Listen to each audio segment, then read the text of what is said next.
Everything okay, Dallas? Okay, great.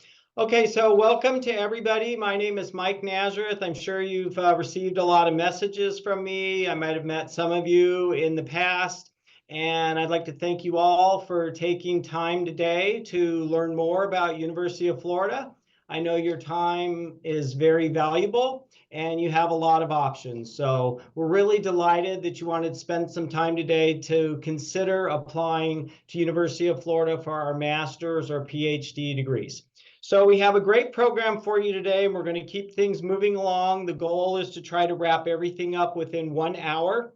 And we have several groups of students that are attending today. So I've invited students that have already applied for the spring 2025 term and the fall 2025 term for master's or PhD degrees here in our Herbert Wertheim College of Engineering, and that is across all of our departments. We have many different engineering and computing departments. I've also invited many prospects that are considering spring 2025, but more so those for fall 2025. So there's lots of different individuals in the room, and we're going to try to make the most of your time today. So what we're going to start off with here is we'll start a slideshow and we will do introductions of all of our panelists. We really have a group of expert panelists today. We have a couple of staff that are administrators like myself, college-wide, familiar across all departments. We have some specific experts in different engineering departments here at University of Florida. And then, of course, we never run any graduate recruiting event in our college without our current graduate students. So we have 5 expert student panelists that are currently in our master's and PhD programs. And all of us operate under the same thought process and profile, and that's we will inform you on whatever questions that you have. We will tell you the positive things, and of course, as a university, there are some not so positive things sometimes, but we're very transparent. So feel free to ask all of the questions that you want. So after introductions, I will go through some slides on various topics, but at that time, you can start asking your questions in the Q&A. When you do, just try to address either by the student or the staff member's name after we do introductions, or addressed by their department. So you could put mechanical engineering or MAE. You can put CISE or computer science, or you could say Amanda, and then ask your question. If you have a more general question that's not about a specific department that you would like multiple answers, like about life in Gainesville or housing, then you can just ask the question and you'll get quite a few that will chime in for that. Okay, so let's do some introductions right now so you can see everybody that's here. So I'll share the slides.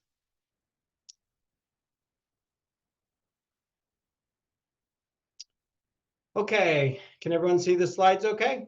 Okay, great. All right. Okay, so this is actually the first and the last slide. So if you've not registered as a prospective graduate student with University of Florida, then you need to do that, because that's also the same form that we could provide you an application fee waiver so that you could apply for free. So the links are here. These slides are already on the website. So right before we started this webinar, Krista posted all of these slides on the website where you registered. So they're there now. You don't need to feel like you have to write all this down. And we will have the recordings there. Dallas will probably have those posted in a day or two, all in the exact same spot. Okay, so again, I'm Mike Nazareth. I direct graduate recruiting here across Herbert Wertheim College of Engineering in all the departments, goal being to bring the best and the brightest, the most talented and diverse students from all across the state of Florida, all across the US, and all across the globe here to Gainesville and to University of Florida. My boss is Toshi Nishida. He's not able to be here today. He's actually double booked, which is frequent. He's Associate Dean for all academic affairs, which includes bringing in the new graduate students. And he's also a senior professor in our electrical and computer engineering department. Hi, everybody. My name is Krista Smith. I am the Assistant Director for Graduate Recruitment at the College of Engineering. and my contact information is right there. Feel free to reach out to me if you have any general college questions or questions about the application process.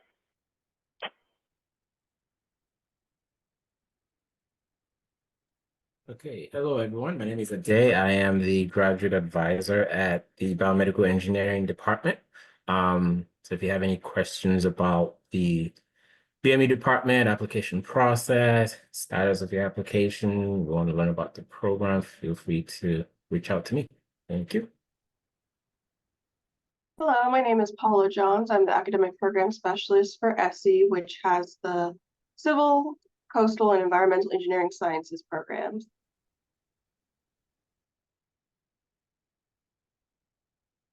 Hello, everyone. My name is Jordan Sharpshare, and I am the Graduate Academic Advisor in the Department of Industrial and Systems Engineering.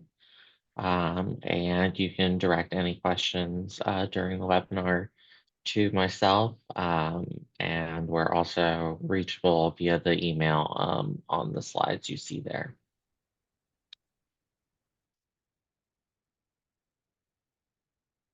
Hi, everybody. My name is Brittany Guerriere. I am the admissions advisor for the MAE graduate programs. So yeah, if you have any questions about MAE graduate programs, applications, feel free to send me an email at gradadmissions@mae.ufl.edu. You can also go to our website and go to the contact page and schedule a virtual appointment with me there if you'd like. Hello, my name is Tahira Franklin. I am one of the academic advisors for the Department of Material Science and Engineering that also has the nuclear engineering program. Unfortunately, Allison Beatty cannot make it today, so I'll be representing for both of us. But if you have any questions, feel free to send us an email at gradadmissions@msc.ufl.edu. Okay, and our student staff, start with Alexander. Hi, I'm Alexander Gage. I'm a first-year PhD student in electrical and computer engineering. Hi, everyone. My name is Trey Jeter. I'm a fourth-year PhD student in the CISC department. If you have any questions about computer science or anything like that with the department, feel free to ask. Hello, my name is Azad Madhu. I'm a fourth-year PhD student in the Environmental Engineering Department. I do research regarding air quality modeling. All right. Hi, everyone. My name is Amanda Schick. I'm a fifth-year PhD student in Mechanical and Aerospace Engineering. I'm also part of the MAE GSE, so the Graduate Student Council. So if anybody has questions related to like that or student life, I'm happy to answer anything. Hey everybody, my name is Blake. I'm a second-year master's student in computer science. I also did my undergrad at UF in computer science as well, so I've been living in Gainesville since 2019, and I'm a tour guide for the engineering program, so I know lots of stuff. Okay, great, thank you. Okay, so you can see that I wasn't lying. We really do have a wide group of experts and our current graduate students and staff to assist you, because all of our goals are to assist you, and we all hope that you'll end up here in the spring or next fall at University of Florida. So if you have any questions at this time, you can start putting your questions in the Q&A. Please address them to a specific individual or to a specific major or department so the appropriate people can answer, or a general question for everybody, put it in and you'll get a lot of responses. We do have one poll question, so I'm going to ask Dallas to put that up now before I start going through slides of content. And that's really for us just to gauge where you are with your application process. Have you already applied? You will apply. You're not applying. Hopefully that one stays very low. Or you're still deciding. You know, we piqued your interest, and this is our shot today to see to convince you that you should at the very least apply to University of Florida. So that'll be up for a little bit, and then Dallas, when you think you've got a good amount of responses, then you can move that poll onward. Okay, so let me see. Okay, so we here in the Herbert Wertheim College of Engineering have been around for a long time, since 1910. We used to just be the College of Engineering, and then benefactor donated a large sum of money, Herbert Wertheim, so we renamed the college after him 9 years ago.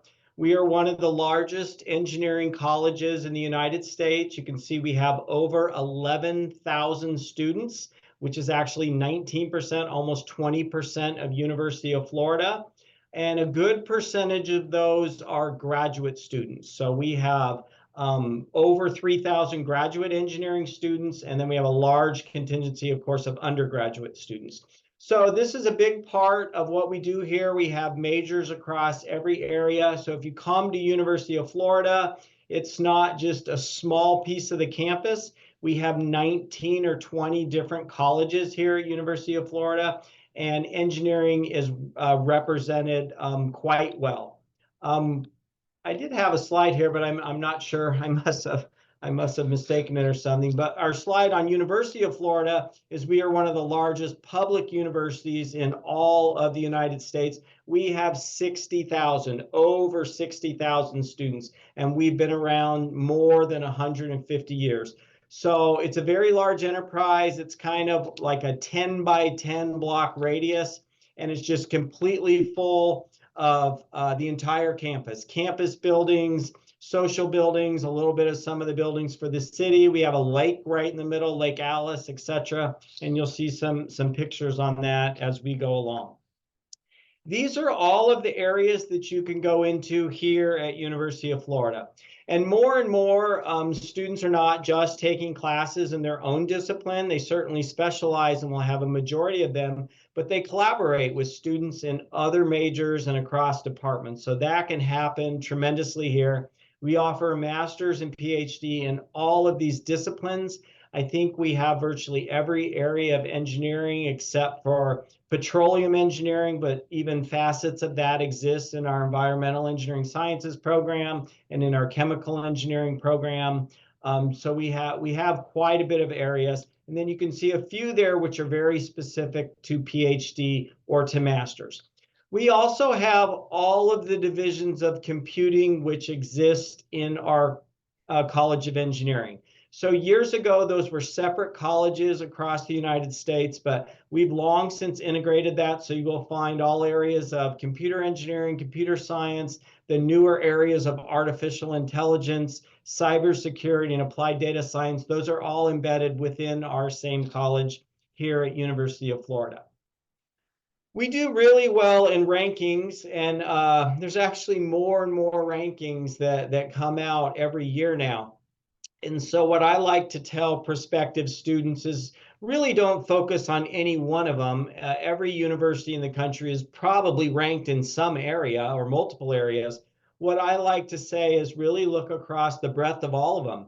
So this is a nice representation here where you can see University of Florida in very recent rankings. Most of these are 2023 and 24, and there's even the 25 one that came out in the last 2 weeks.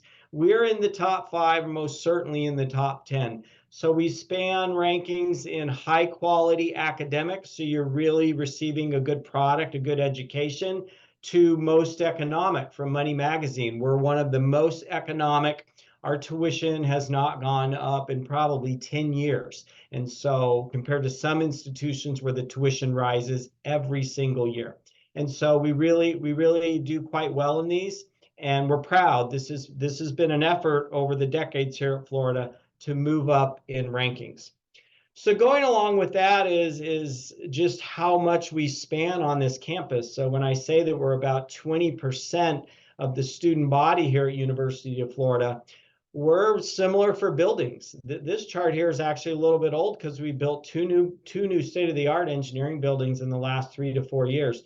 So there's over 60 buildings for engineering across all facets of campus. So you won't just find like one section on our campus where all of the engineering buildings are right next to each other.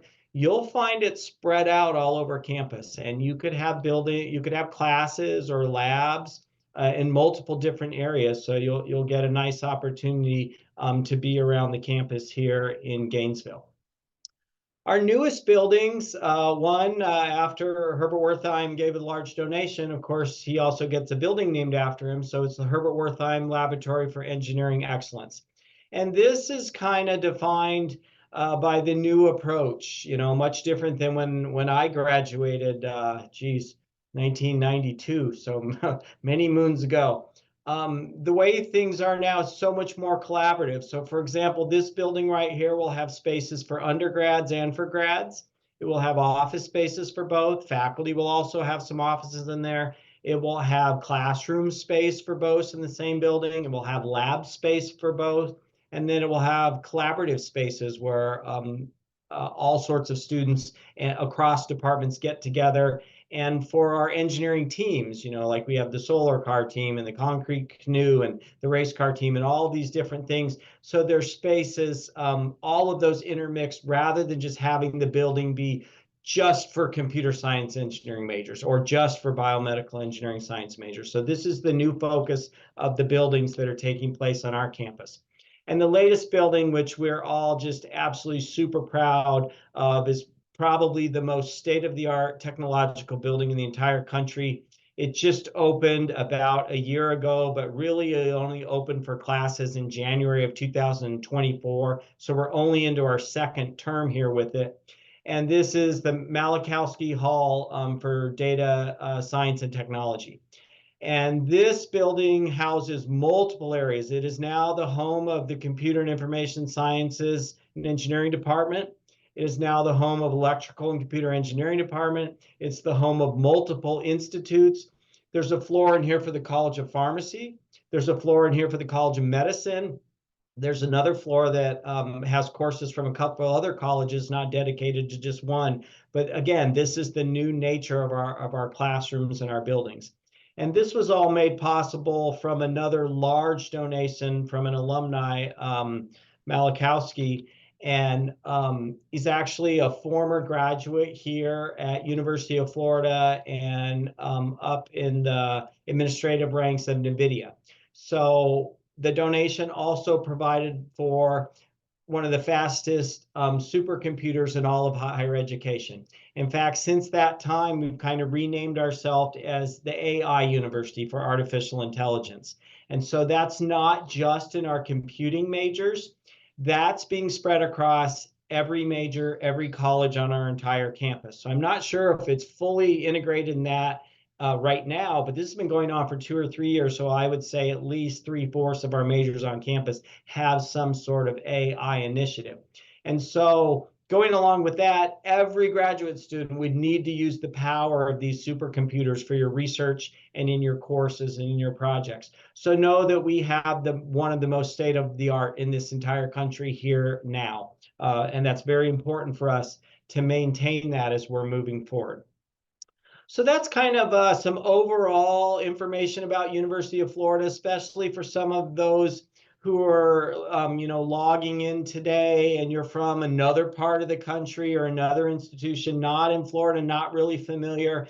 It's impressive for some of these areas that we're working on, and we need our graduate students working on all of this with us, and we want that. We're also doing quite well in innovation. We have an Engineering Innovation Institute with certificates if you want to take 3 classes in these areas, or in leadership or in entrepreneurship, and those can count towards your master's or PhD degree, and then you get actual certificates in that that you can add to your resume and to your degrees when you're graduating. And that could very well be very helpful when you're going out for your job prospects in the future. We have many faculty that have received some of these highest accolades, which is members of the National Academy of Engineering. We have many of our graduate students that want to go on into academia and become a faculty member later.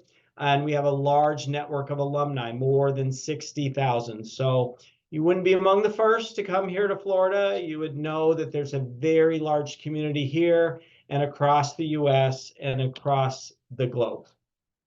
It's also very important for us to have a diverse community, and that's with our students and with our majors, with our buildings, etc. So you will find students here from many countries, probably over 80 or 90 countries reside here on campus. You'll find students from across the United States, most of the states, and certainly across the state of Florida. Okay, so I've gone over some general overviewing areas, and now I'd like to get into more specifics on our degree programs, funding opportunities, and have our graduate staff talk more and our graduate students.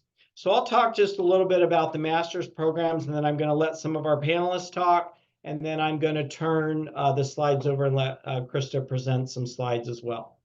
So I know a lot of you are interested in master's programs here. So we have a couple different paths and a couple different flavors of the master's degree. So one is the traditional on-campus program.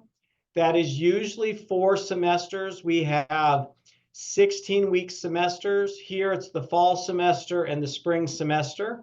Prior to University of Florida, I was living up north and worked at University of Michigan. There it's called the winter semester. You will not have winter here. You might see your breath 2 or 3 times in January or February, and that would be it. It could still be 75 degrees later in that same day. So 4 16-week terms, most students would go fall term and spring term, and then fall term and spring term again. Most master's students are not here in the summer months. They're off searching for internships. If you started a spring term, because I know some of you online today have already applied for the spring term, then it would be the same, only you would do a spring term and then a fall, a spring term and then a fall. There are a few students that are able to finish that in less, in 3 semesters, or take some summer courses, most especially if they're UF undergraduates and they stay, because we can start double counting some of their senior classes towards a bachelor's and a master's degree. So in the master's program, it could be strictly just course-based, where you want to increase your knowledge in a topic and then get your degree and go get a job. Or it could be thesis and research-based, where you want to do some research and you want to continue to the PhD, or you want to think about continuing to the PhD. So 2 tracks within that. We also have online masters, which we call here EDGE. And EDGE is the exact same courses. The content is not different or watered down. You just do it online. You don't move to Gainesville. You do it from wherever you're located. The courses are filmed live, so you can watch them live at the same time. Or if you're working, you have a job, they're then posted to the website, and you could watch them later that night or soon thereafter. And you would take the exams at the same time the other students do. They would figure out the proctoring mechanism for wherever you're located. It's much cheaper. It's 50% of the tuition, because you're never physically here in Gainesville. All of our departments do not offer EDGE. About half or 2/3 of them do. Some do not, although I am hearing more rumblings that more will be beginning to offer that, and that could start next fall when some of you are interested in starting. The third track is if you come in with the master's and you think for sure you want to go into the PhD, you just want to finish the master's first in case you want to opt out and go get a job. And so there's a track for that, and we do have a good percentage of students, probably 15 or 20% each year, that are in the master's that then want to continue the PhD. Usually you're paying your own way through the master's, but then you would pick up the full funding if you're staying for the PhD. You would not pay for that on your own. As far as the admission requirements, here are the exact numbers for fall 2024. So we have 680 new master students across all engineering computing departments that started this fall. And you can see that we received almost 4,300 applications, and about 55% of that were admitted. So having done this for the last 10 years here, it's about that. Some years I've seen 45% were admitted. It's always been at least 40 or 45%. The highest I've ever seen is maybe 60% in the COVID years, but it's usually going to be around this 50%, 45 to 55% range. And then we find about 1/3 of those enroll. Like most of you, you're probably applying to a couple schools. And so then of those schools, you'll be admitted to a couple, then you have to choose which one. That's the average GPA. I've seen students 3.0, lower than that 3.0, and above that at 4.0, and everything in between. The GRE is waived for all master's programs now except computer science. So if you are going to apply to any of those, you do not need to take the GRE, and you do not need to send us the scores. If you're computer science, you do have to take the GRE. That's the only one. The priority application deadline is January 5th, so please try to get it in then. The application does not turn off then, could come in after that. But, you know, the faculty are going to put those applications in different buckets. And one of the buckets is going to be those that turned it in by January 5th. So my recommendation is make sure you get it in by January 5th. If there's a couple pieces of your app that are missing, like some letters of recommendation, that happens with students. You're waiting on others to submit those, but try as much as possible to get that in by January 5th. It goes to the Office of Admissions, not to us. We all have access, the staff, behind the scenes to download and get your applications, but it goes to them. But you'll certainly be in touch with all the graduate staff. And then those are the other things, the standard things that you would have to submit with that. But do stay in touch with departments because they make all the decisions. The only people that decide who gets in is the faculty in the departments, and the staff are processing that. So stay in touch with them. Some of you have received application fee waivers from me or Krista or through our automated systems when you signed up. We do have application fee waivers for masters for some master students across all departments except computer science. That's the only area their volume is so high, so many applications, they don't do that. And then some of our departments also provide them for the domestic students. And we have a few other cases where that may go through too. So if you filled out one of those forms at the beginning and here's that again, then you will already have been received messaging or received your master's application fee waiver code. Otherwise, you can email these individuals here, get a hold of me and Krista, and we'll route you to the correct individuals. Okay, so before we go on to PhD, I'd like to let a few people talk. So I'm going to start with Blake. Blake is a master's student now in our Computer and Information Sciences and Engineering department. So Blake, is there anything you'd like to say, advice you'd like to give prospects online considering a master's? Yeah. So something that I would definitely like to mention is that our curriculum allows for a lot of flexibility. When I was admitted to the program, it was a lot more rigid, but they recently changed so that there's like this big list of like 13 classes or so, and then you just get to pick 5 from those, and those are like your core classes. And then after that, I'm doing a non-thesis option, so you can just kind of take whatever tech electives you want, which I really liked. Like during undergrad, there were a lot more classes that were like, you have to take XYZ, ABC classes for, I don't think there was a single semester where I wasn't taking something that was like, I was told I had to take it, but there's been a lot of times as a grad student that I've been able to choose every single class that I'm taking based on my own interests as opposed to like a prescribed program. So that's something that I have particularly enjoyed about this program. Okay, great. I'm going to go to Paula now in SE for Civil, Coastal, and Environmental Engineering. I know your department gets a lot of master's applications. You've been working on them diligently, so I'll let you talk about anything that would be important for your department. Sure. So specifically for master's applications, we have a lot of flexibility in terms of what courses you can take. You will be appointed an advisor if you are admitted.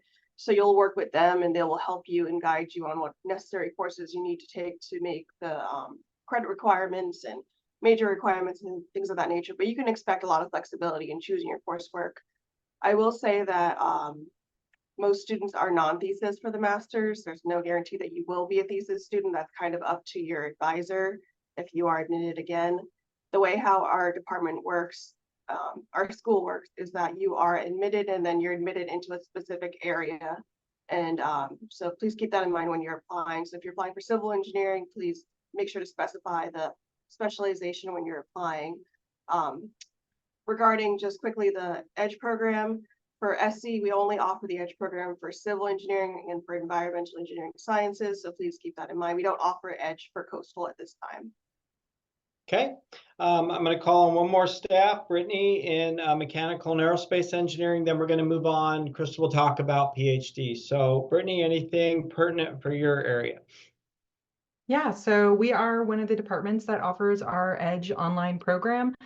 Something to note if you're planning on doing EDGE is that you can switch between being EDGE and on campus. You just have to do it in between semesters and you just have to notify us. So email us at MAE, Grad Advising, and we'll be happy to make that change for you. Other than that, I noticed just a couple of differences. We only require 2 letters of recommendation for our master's application.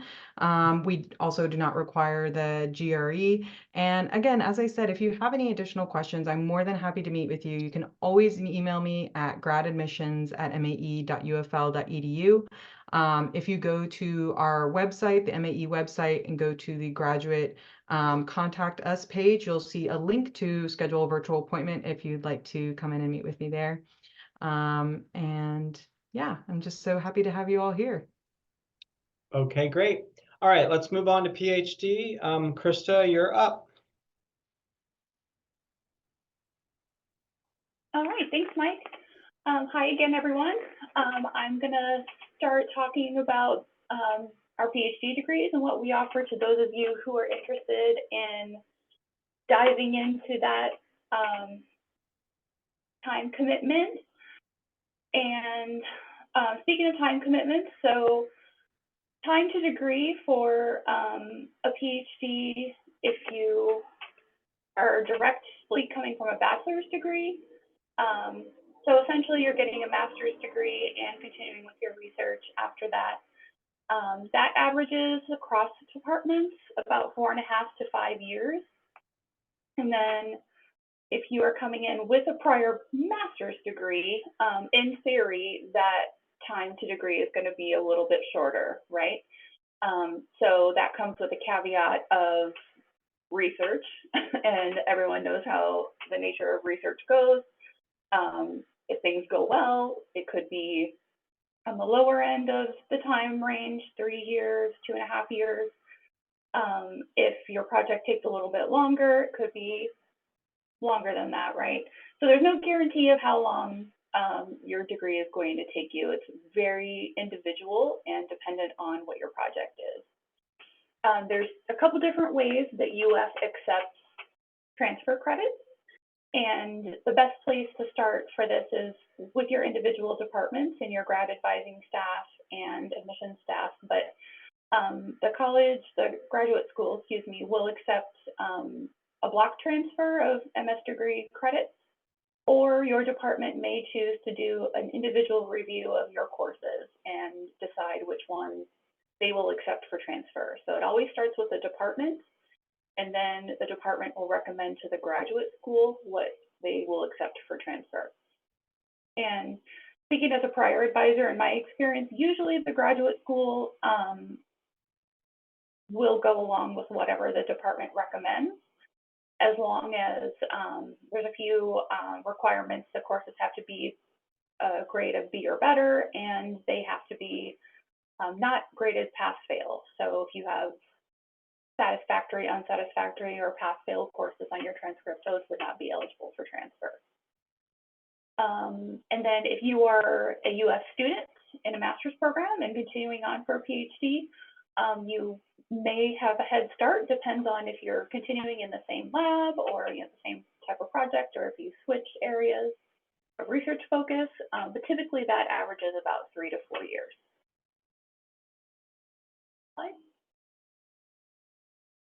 Okay, so admission statistics looks very similar to the master slide that Mike presented, although a little bit more selective, right? So typically we admit, last year I'll say we admitted 20% and enrolled 41% of those. And we had over 2,000 applications.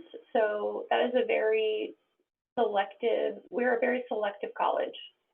That said, that's not to discourage anyone from applying. They're all fantastic students, and we want you to apply and be successful here at UF. You know that you can be. So I'm just looking at the slide waived for all departments. So I think that is referring to the GRE being waived. We check with your departments, but the graduate school requires, if you're an international student, and I think all of you are domestic students today, so TOEFL and IELTS probably would not be applicable, but those are the graduate school requirements for the university. Application requirements for this coming fall look very similar to the master's requirements. Same online application. If you are seeking a PhD fee, application fee waiver, most colleges or most departments offer those. Contact Mike or myself directly if you need assistance with that. Also, if you fill out or you scan the QR code at the beginning or the end of this presentation, if you're joining a little bit late, never fear, we'll show it again.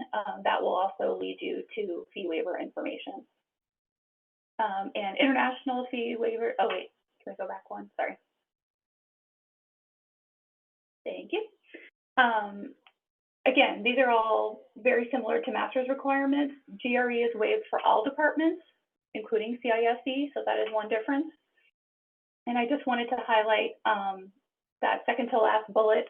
Make sure you check with your individual departments to determine what, if any, additional requirements they might have. So I know Brittany just mentioned one for the master's in MAE, right? So they have a little bit of a different process. They may have a different process for their PhD admissions as well. You always want to check individual departments' websites to make sure that you are checking off all of their boxes as well as what the university requires, because departments may require more of you. Okay, fee waivers. Make sure, I don't know if it was on the previous slide, but one of the most important things to take away from this presentation are the application deadlines, right? So the priority consideration deadline for PhD students is December 5th. As with master's applications, there's always going to be things that trickle in after that, but I do know of at least one or two departments in the college that their admissions committee review starts immediately after the admissions deadline. So it is really to your advantage to get all of your application documents in by December 5th. And this is another chart I talked about fee waivers, and just another chart of who offers these and who does not. As we mentioned before, this varies by department.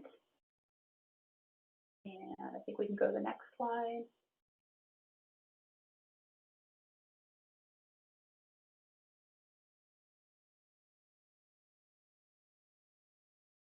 Okay, so this is applicable really to everyone, not just PhD students. So one thing that Mike mentioned earlier, we have a very economical tuition rate here at UF. If you are a PhD student, your tuition will be waived. That's part of the benefit of being a student in a PhD program, as well as some other benefits that I'll get to a little bit later. But as you can see here, not only is the cost of tuition very economical and low compared to some of our peers, but the cost of living in Gainesville is actually quite low compared to some other institutions that you might also be considering. Non-Florida resident tuition is about $30K annually. Florida resident tuition is for half that, so pretty reasonable comparatively speaking.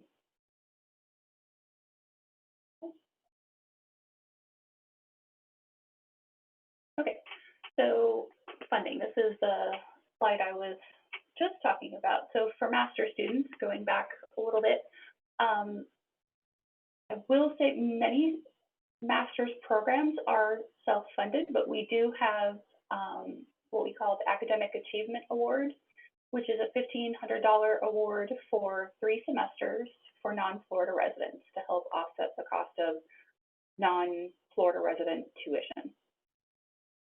Mike mentioned the EDGE program earlier because that program is fully distance-based.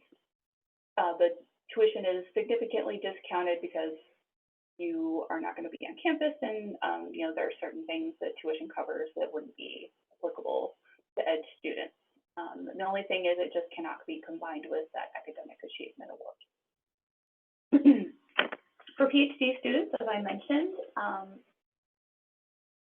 students have their tuition waived by an assistantship. And these are generally 4 to 5 year awards that are renewed annually as long as your annual student evaluation is satisfactory. So at least every year, possibly every semester, students are evaluated and faculty are required to let us know whether or not to renew your appointments. This is never an issue, but just something to keep in mind. In addition to a tuition waiver, another benefit of your assistantship is health insurance and benefits, and a minimum of $32,000 annual stipend.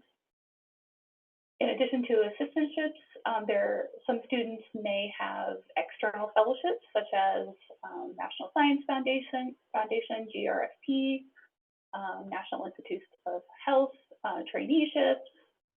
Those all come with various stipend levels, but we do provide extra funding, top-off funding for students who obtain those fellowships as an incentive for you to do that. Not only do they look great on a CV and are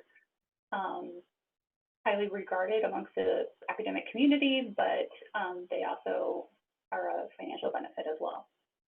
And we also have some fellowships within UF, the McKnight Fellowship, for example, and the Bridge to the Doctorate Fellowship. McKnight is administered through our graduate school as well as the Bridge to Doctorate, and that is a summer fellowship for PhD students to come early and get a head start on research and coursework.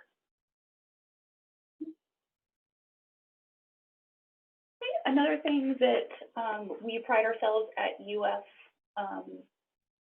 in having and benefit for our students is connections to industry.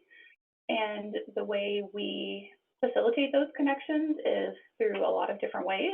One of the main ones being the UF Career Connection Center's Career Showcase, which happens twice a year. I believe, yes, it's on there, the largest career fair in the southeast part of the country, and over 600 companies attend. Usually it is a madhouse here around campus because parking is already a premium, and now it's even 10 times worse during the career showcase. So I know firsthand that there are so many people here on campus coming to meet our students who want to hire UF graduates. And I highly encourage you, if you end up coming to UF, to take advantage of those opportunities. Some companies will schedule individual visits just to recruit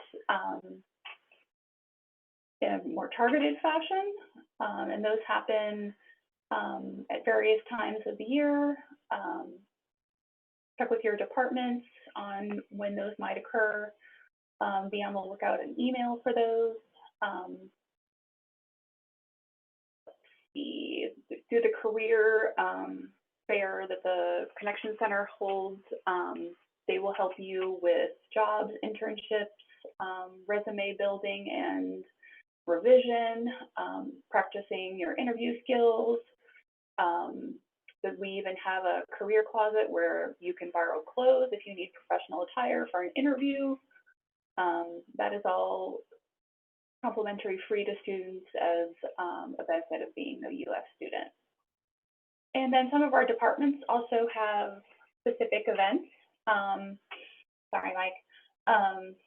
BME has an Industry and Alumni Connect event.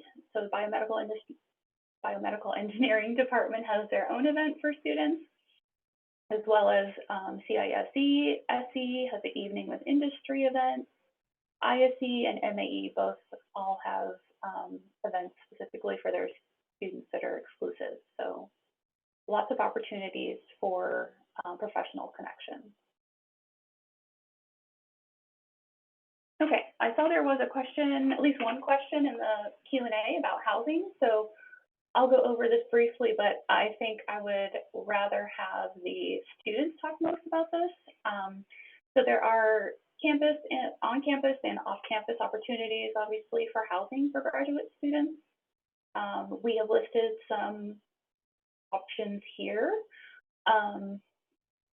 Any students want to volunteer to give advice on how to find housing or what worked for you, what didn't work for you?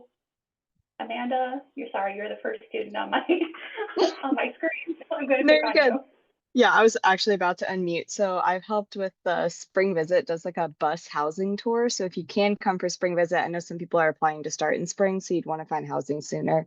But if you're applying for fall of 2025 and you can come to Spring Visit in February, that's a really great time to sort of like see the area, see Gainesville. We do like a housing bus tour, especially too when you're talking with graduate students in labs that you're interested in joining. Ask them about housing. They can kind of give you some options. I found out most of mine through the bus tour and then just sort of Googling and finding stuff. Google reviews are pretty honest. And there's a good range of like, you can live with roommates, you can live alone. They recently opened, it's a income restricted housing. So it's single bedrooms, 2 bedrooms. I know because I just moved there.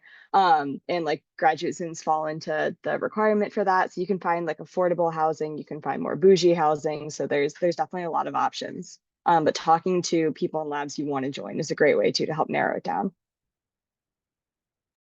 Could I add something in about the on-campus housing? Guys, when you look for on-campus housing, just know that that's really competitive.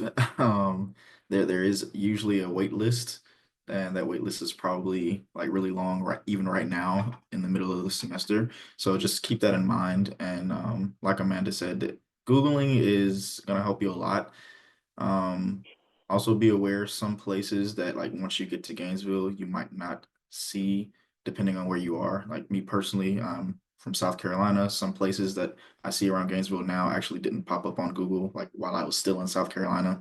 So just keep that in mind too. All right.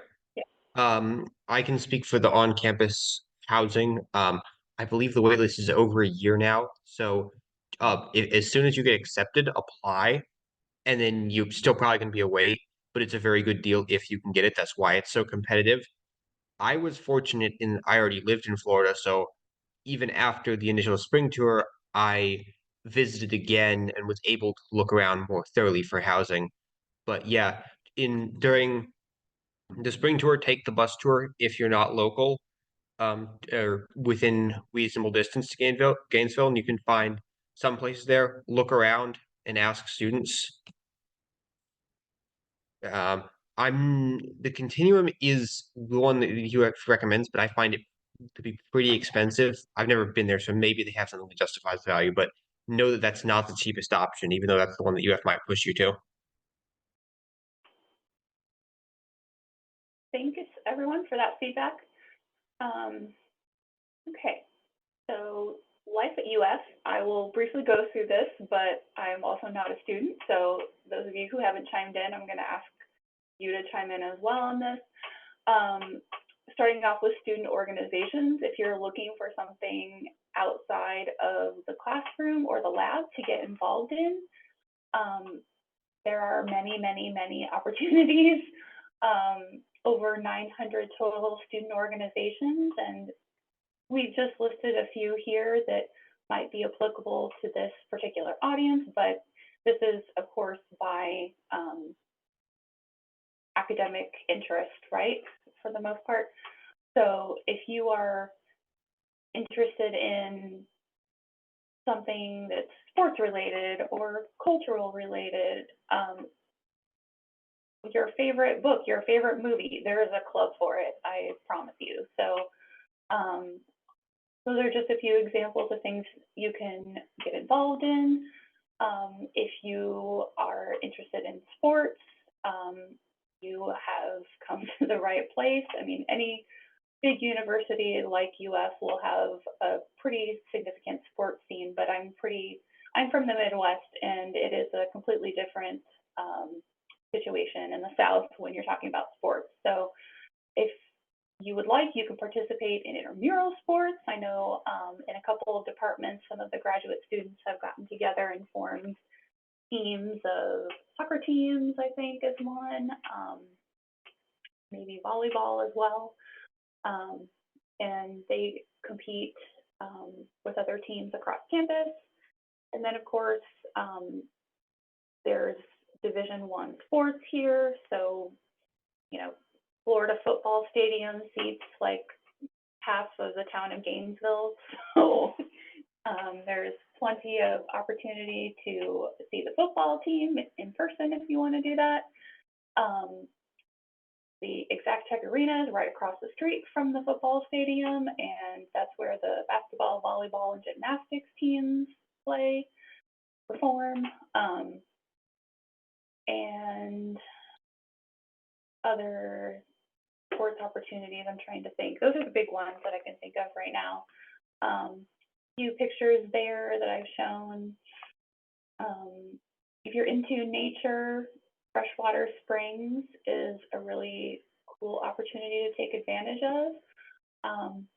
There are several springs around the UF campus and in Alachua County, which is where Gainesville is located, where the water stays cool, relatively the same temperature all year round. So don't know if anyone told you yet or not, but it's pretty hot here in Florida in the summer. So if you are looking for a way for some relief, going to the springs is a really popular pastime for people around here. And there's a picture in the bottom left corner of inner tubes. That's people tubing down the springs. It's very relaxing, very fun way to cool off and see Florida nature. There's a lot of hiking trails around here, state parks and preserves. Obviously, we're in Florida, so you're never too far from a beach. I think the trivia question is 60 miles from a beach, anywhere you are in Florida. Also, expanding out a little bit further, around Gainesville, there's restaurants, breweries, a nice arts and cultural scene, nightlife and music. Shocking that Gainesville is not a super large town, about 100-some thousand people, but there is a music festival once a year, actually in October, coming up pretty soon, that attracts thousands of people from all over the world. It's a punk music festival called Fest. So if you're interested in that, Gainesville had no clue that would be that type of city that would attract that type of thing, but it is, and it is a crazy time during that festival. So kind of cool. We're 80 minutes from the Atlantic Ocean, an hour from the Gulf of Mexico, and then of course, not too far of a drive from bigger cities like Tampa and Orlando. We all know what's in Orlando, being art capital of the world, and also, you know, nice restaurants, nice nightlife there in Tampa as well. So I'll kind of pause here and let students chime in with like what their outside UF activities are, what their favorite things to do are outside of campus or on campus, if you want to share that too. Who haven't we heard from? Whoever wants to jump in, go ahead. I guess I can start. So like I said at the beginning, I've lived here for like almost 6 years now. So I've had the opportunity to explore a lot of stuff around Gainesville. Something that I find is really cool is like there's a weirdly good like vegetarian vegan food scene around here. Like you can get all kinds of stuff. And I've like slowly found myself just transitioning more to being more vegetarian over time, just because I found that I enjoyed all the food that I've been trying. So that's really cool. There's a lot of really, really neat food to get in Gainesville. And then outside of school, the thing that I've been really getting into since August has been going skydiving at Palatka Municipal Airport, which is like 50 minutes from here. There used to be a pretty big club called the UF Falling Gators that kind of went defunct during COVID.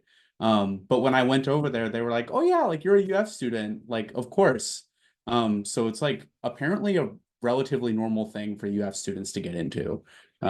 So that's pretty neat also. Thanks, Blake.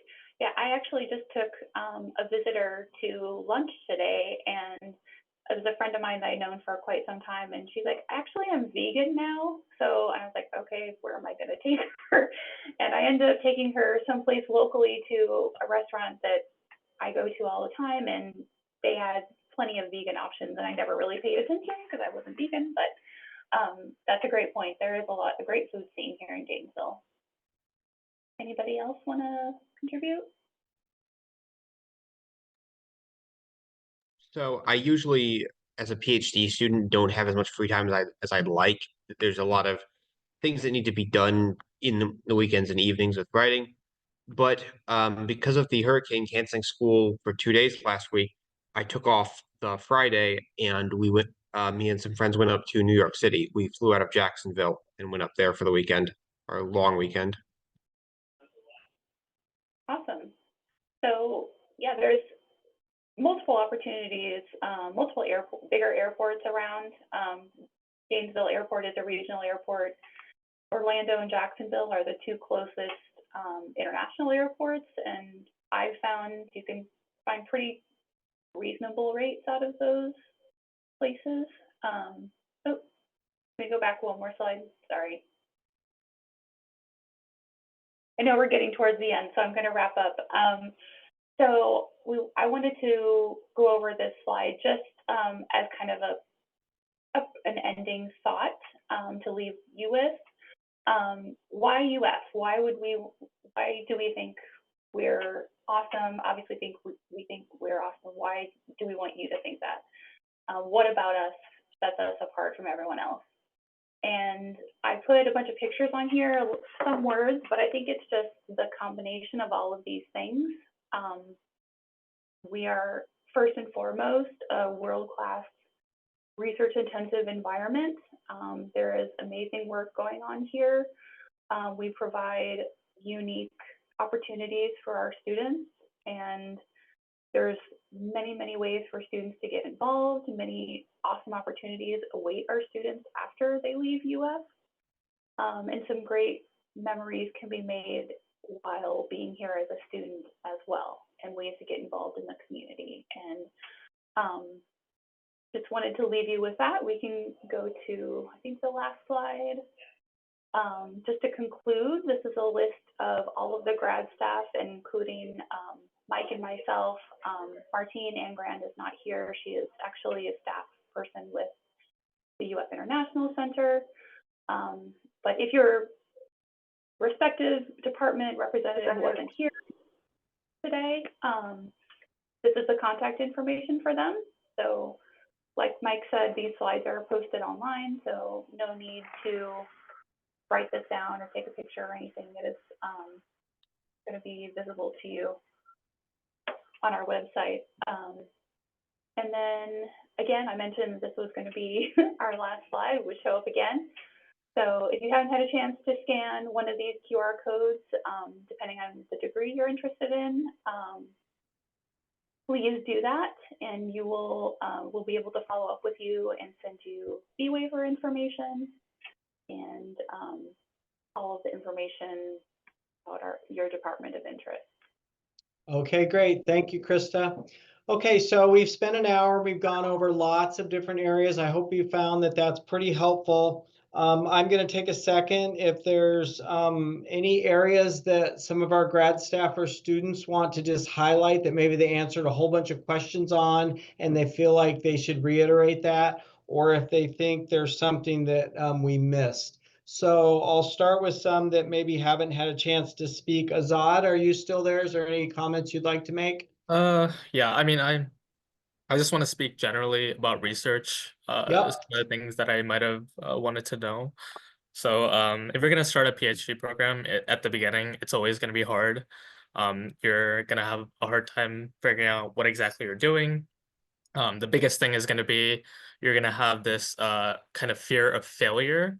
When you're taking classes, you know at the end of the day there is a right answer waiting for you.